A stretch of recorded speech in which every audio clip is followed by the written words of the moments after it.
시청자 여러분 안녕하십니까? 헬로티비 뉴스입니다. 해가 바뀌었지만 지역의 오래 묵은 현안은 좀처럼 해결될 기미가 보이지 않습니다. 부천 영상문화산업단지 개발 사업 이야기인데요. 이제는 어떤 방향으로든 결정을 해야 할 시간입니다. 이정아 기자가 보도합니다. 사업비 4조 원 규모의 부천 영상문화산업단지 복합개발. 부천시는 지난 2021년 우선 협상 대상자인 GS건설 컨소시엄과 산담 복합개발 사업의 협약을 체결했지만 영상 콘텐츠, 기획, 투자, 제작, 유통의 밸류체인을 이끌어내서 부천시의 영상문화 산업의 경쟁력을 높이는 신속하게 준비 과정을 마치고 본 사업을 차질 없이 완수하겠습니다. 접점을 찾기 위한 물밑 협상만 수년째 거듭했습니다. 개발 방향을 놓고 부천시와 시행사 간 의견이 엇갈렸기 때문입니다. 그 사이 유치기업 변경 등 사업과 관련해 확인되지 않은 사실들이 무분별하게 확산하기도 했고 이렇게 장기간 방치된 사업 부지를 임시 방편으로 활용할 수 있는 방안들이 지역사회를 중심으로 제시되기도 했지만 쉽지 않았습니다. 시간은 흘러 결국 사업 시행사와 계약 만료를 앞두고 있습니다. 시에서도 결정을 좀 해야 될 부분이 왔습니다. 부천 시민들도 너무 많이 기다렸고요. 10여 년 넘게 방치된 땅이다 보니까 어떤 방법을 통해서라든지 빨리 개발이 되어서 지역 상권에 도움이 됐으면 하는. 부천 상동 지역의 오랜 수건 사업.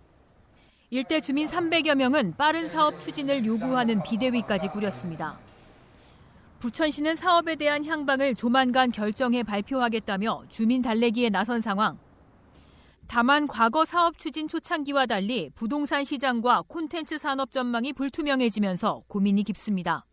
실질적으로 영상 산업이 지속 가능하고 영속적으로 할 수 있는 것이냐, 실현 가능하느냐의 문제에 대해서 논란이 있기 때문에 이 부분을 좀 명확하게 좀 정리를 하고 사업 시행자하고 협의를 통해서 이 부분을 정리할 계획입니다. 한편 지난해 22대 총선 당시 부천 영상문화산업단지 부지를 겨냥한 주요 공약이었던 글로벌 의류복합단지 개발 등에 대한 이렇다 할 계획도 아직은 보이지 않습니다. 헬로티비 뉴스 이정아입니다. 지난해 투숙객 7명이 숨진 부천 호텔 화재와 관련해 안전관리를 부실하게 한 혐의로 기소된 건물주 등 2명이 법원에 보석을 청구한 사실이 뒤늦게 알려졌습니다. 업무상 과실치사상 등의 혐의로 구속 기소된 60대 건물주 A씨와 A씨의 딸이자 호텔 운영자인 40대 B씨는 지난해 12월 인천지법 부천지원에 보석을 청구했고 인용 여부는 아직 결정되지 않은 것으로 전해졌습니다. A씨 부녀와 함께 구속 기소된 또 다른 호텔 관계자 등 2명은 현재까지 보석을 요청하지 않았습니다.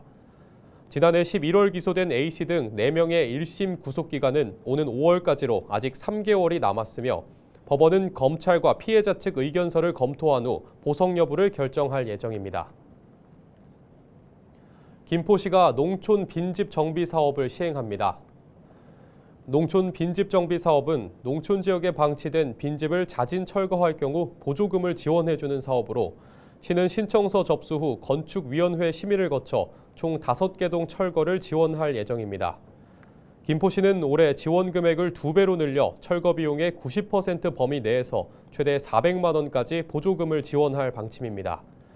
정비사업 참여를 원하는 빈집 소유자 및 관리자는 이달 말까지 빈집 소재 읍면동 행정복지센터나 김포시청 건축과에 신청하면 됩니다. 김포시가 민원 처리에 어려움을 겪는 외국인과 장애인 등 민원 취약계층 지원을 위해 2월부터 외국인 민원 전화 통역 및 청각 언어장애인 수어 통역 서비스를 제공합니다. 외국인 민원 전화 통역 서비스는 매주 월요일부터 목요일 오전 9시부터 오후 6시까지 지원되며 민원인과 김포시 외국인 주민지원센터, 민원 처리 담당자 3자 통화 방식으로 운영됩니다. 러시아어 등 16개국 언어가 제공되고 통역사 근무 일정에 따라 요일별 지원되는 언어가 다르므로 시청 방문 전에 전화로 확인이 필요합니다. 청각 언어장애인 수어 통역 서비스는 김포시 수어통역센터의 지원으로 매주 금요일 오후 2시부터 4시에 운영되고 시청 방문 전에 예약을 해야 됩니다. 경기도가 도 전역에 내려진 한파특보예보에 지난 3일 오후 1시부터 재난안전대책본부 비상 1단계를 가동했습니다. 4일부터 아침 기온이 도내 모든 시군에서 영하 10도 이하로 떨어지면서 한파가 계속되고 있습니다. 도는 한파 비상 1단계를 가동하고 김성중 행정 1부지사 긴급 지시사항을 각 시군에 전파했습니다. 비상 1단계는 복지, 상수도 분야 등 6개 반, 13개 부서에서 시군과 함께 일일 예방활동 실적 등을 점검하며 한파에 대비하고 있습니다. 올 하반기부터 경기도 청년 기본소득 사용 지역이 거주지 시군에서 도 전체로 확대됩니다. 경기도 청년 기본소득은 일정 기간 지역에서 거주한 24세 청년에게 소득과 관계없이 지역화폐 100만 원을 지급하는 경기도의 청년 정책인데요. 도는 활용이 불편하다는 청년들의 건의에 따라 청년 기본소득 사용 지역을 주민등록상 거주지 시군 내에서 경기도 전역으로 확대하기로 결정했습니다. 또 사용 항목은 청년 기본소득 목적에 맞게 대학 등록금과 학원 수강료, 주거비, 문화예술 등 9개 분야로 제한합니다. 지난해 서울시 출생아 수가 전년 대비 4.8% 증가한 것으로 나타났습니다. 지난해 서울시 출생아 수는 전년 대비 1,934명 증가한 42,588명으로 집계됐습니다. 지역별로 보면 강남구 14.4%, 중구 11.3%, 성동구 11.2%, 양천 6.9%, 은평 4.7% 등 20곳의 출생아 수가 전년 대비 늘었습니다. 반면 강북구, 금천구, 중랑구, 노원구 등 5곳은 출생아 수가 감소해 지역 간 격차가 뚜렷한 것으로 나타났습니다. 치매 진단 시 면허 반납 촉진을 골자로 한 서울시 고령운전자 교통사고 예방조례 개정안이 발의됐습니다. 이번 개정조례안에는 고령운전자 교통사고 위험을 최소화하기 위해 서울시가 서울시경찰청 등 관련 단체와 협력체계를 구축해 면허 반납을 유도하는 내용이 담겼습니다. 서울시의 65세 이상 고령 운전자 수는 약 3,889명으로 고령화로 인한 교통안전 문제가 점점 더 중요한 사회적 과제로 대두되고 있습니다.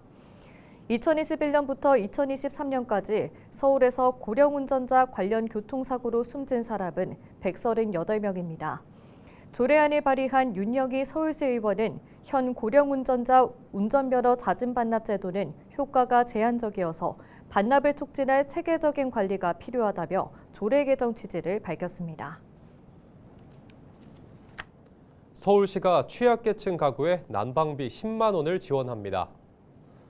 지원 대상은 서울에 거주하는 국민기초생활보장수급자 34만 가구와 차상위계층 4만 6천 가구 등 모두 38만 6천 가구입니다. 지원 규모는 가구당 10만 원으로 모두 386억 원입니다. 서울시는 신속한 지원을 위해 별도 신청 없이 각 구청을 통해 대상 가구를 확인한 뒤 2월 둘째 주부터 자치구에서 대상자 계좌로 난방비를 지급할 예정입니다. 다만 계좌 미등록자 등 통장 개설이 어려운 가구에 대해서는 예외적으로 현금을 지급합니다. 인천시 교육청은 최근 인천시 교원단체 총연합회와 교섭 합의 체결식을 진행했다고 밝혔습니다. 앞서 교육청은 인천교총과 130개 요구사항에 대해 여러 차례 실무 교섭을 진행한 바 있는데요.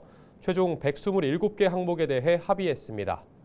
합의 내용은 맞춤형 복지제도 건강검진 범위 확대와 법적 의무교육 등 연수과정의 원활한 운영 노력과 피신고 교원에 대한 보호조치 마련, 단설 유치원 교육 환경 조성과 학교 급식 업무 개선 등 교사와 학생 모두 더 나은 교육 환경에서 성장할 수 있도록 하는 데 중점을 뒀습니다.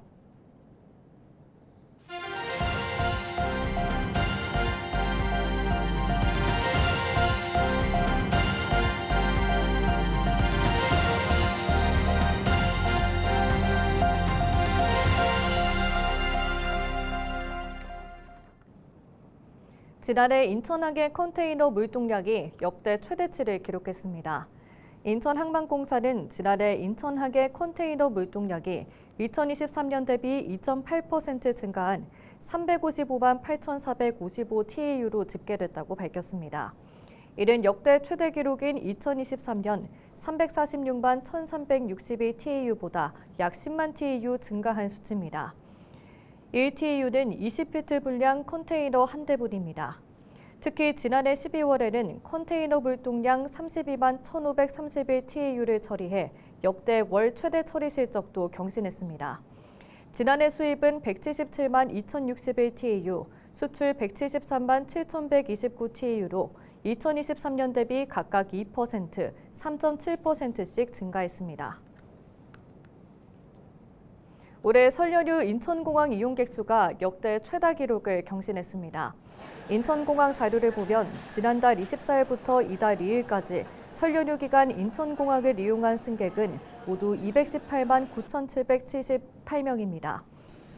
하루 평균 여객 수는 21만 8,978명으로 종전 역대 최대를 기록했던 지난 2019년 설 연휴 20만 2,085명보다 8.36% 증가한 역대 최다 기록입니다.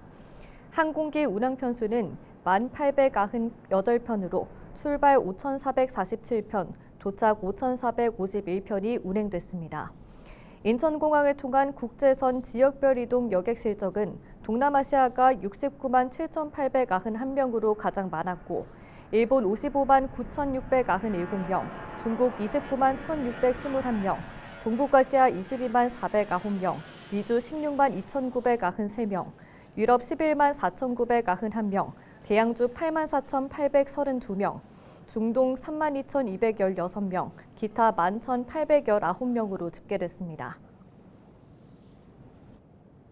12살 이하 자녀가 있는 임산부나 맞벌이 부부, 다자녀 가정의 집안일을 돕는 서울형 가사 서비스 지원 대상이 늘어납니다. 서울시는 서울형 가사 서비스 지원 대상을 중위소득 150% 이하에서 180% 이하로 완화해 지원 문턱을 낮췄습니다. 이용 방식도 횟수 차감 방식이 아닌 총 70만 원 한도 내에서 원하는 서비스를 골라 자율적으로 이용할 수 있도록 하고 업체도 권역과 상관없이 선택할 수 있도록 개선했습니다. 서울시는 올해 76억 원을 들여 11,000가구의 가사 서비스를 지원할 계획이며 예산이 소진될 때까지 지원 신청을 받을 예정입니다.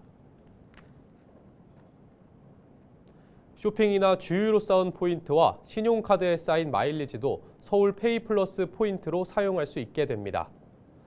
서울시는 민간 기업이 발행해 자사나 계열사에서만 사용할 수 있었던 마일리지와 포인트를 서울 페이 플러스 포인트로 전환해 사용하는 동행 마일리지 제도를 이달 말부터 시행합니다. 동행 마일리지에는 현대백화점과 S-Oil, 신한은행과 신한카드 4개 기업이 참여합니다.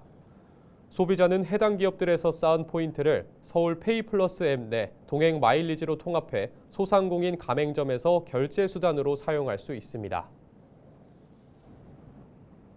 경기도가 안전한 공중화장실 이용 환경 조성을 위해 올해 공중화장실 1,019곳의 안심비상벨 설치 운영비를 지원합니다.